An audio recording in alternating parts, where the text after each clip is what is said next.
পরিষ্কার হয়ে যাচ্ছে পশ্চিমবাংলায় বিজেপি তৃণমূলের আঁতাত ধ্বংস হয়ে গেল।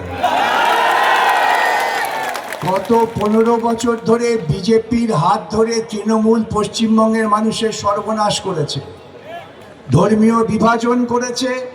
তলে তলে মমতা মুখে সংখ্যালঘুর প্রেমিক দাবি করলেও আসলে তিনি ছিলেন বিজেপির দালাল। দীর্ঘ বক্তৃতা করে আমাকে ব্যাখ্যা করতে হবে না। তিনি সরকারের টাকায় দুর্গাপূজা করেন, সরকারের টাকায় মন্দির করেন, আর কিছু ভাতা দিয়ে বলেন আমি সংখ্যালঘু সম্প্রদায়ের অত্যন্ত বন্ধু। আসলে তিনি বিভাজন করেছেন। সংখ্যালঘু সম্প্রদায় যদি তিনি বন্ধুই হতেন তাহলে মাদ্রাসা এডুকেশনের জন্য বাম সরকার যে কাজটা করে গিয়েছিল সেটাকে তিনি আরো এগিয়ে নিয়ে যেতে পারতেন। আমরা তো জমি তৈরি করে দিয়েছিলাম, সেই জমির ওপর দাঁড়িয়ে কেন মাদ্রাসা শিক্ষার প্রসার হলো না?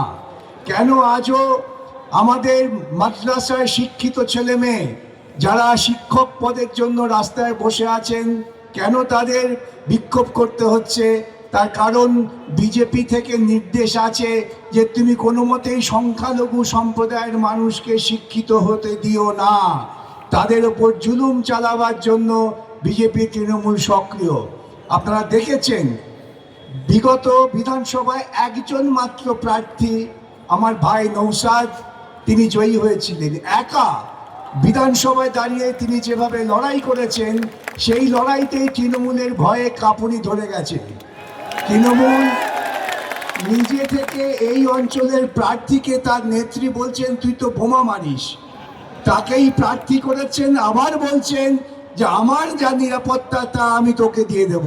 আসলে এই রাজ্যের তৃণমূল নেত্রী, কিছু মনে করবেন না, অনেকেই হয়তো পূর্বতন তৃণমূল সমর্থক আছেন, অনেকেই হয়তো ভেবেছিলেন যে বামপন্থীদের যদি খানিকটা কোণঠাসা করতে হয় তাই তৃণমূলের হাত ধরতে হবে। সেই তৃণমূল নেত্রী প্রকৃতপক্ষে গুন্ডাবাজি, তোলাবাজি, দুর্নীতি ছাড়া অন্য কোনো কাজ করেননি।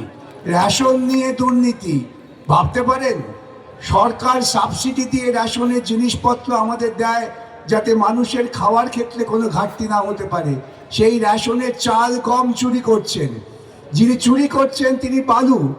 আর মুখ্যমন্ত্রী এই মঞ্চের ও প্রান্ত থেকে এ প্রান্তে দৌড়চ্ছেন, দৌড়ে বলছেন বালু খুব ভালো। বালু কোনো দোষ করেনি, 16 মাস জেলে ছিল।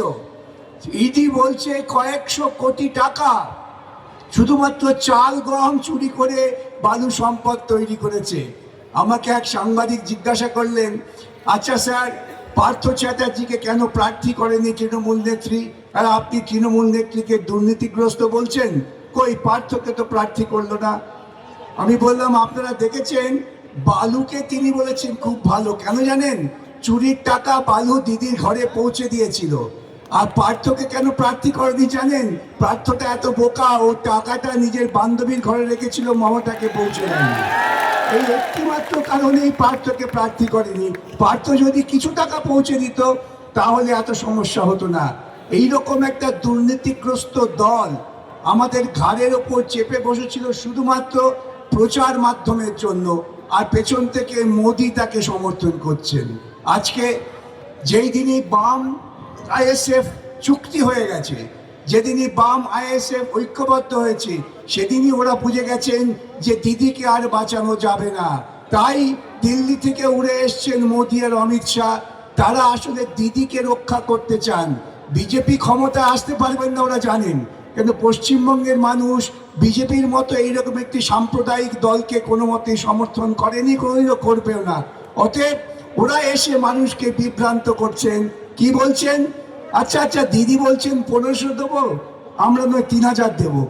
আচ্ছা বলুন তো, একবারও কি বলেছে বিজেপি এসে যে পশ্চিমবঙ্গে মাদ্রাসা শিক্ষা, যেটা বামফ্রন্ট সরকার একটা গতি এনেছিল, তাকে আমরা অনেক বেশি এগিয়ে নিয়ে যাব? একবারে বলছেন যে মাদ্রাসা শিক্ষার জন্য আমরা টাকা দেব? একবারে বলছেন যে আমাদের গ্রামের কৃষকেরা যাতে স্বাভাবিক তাদের কৃষি পণ্যের দাম পায়?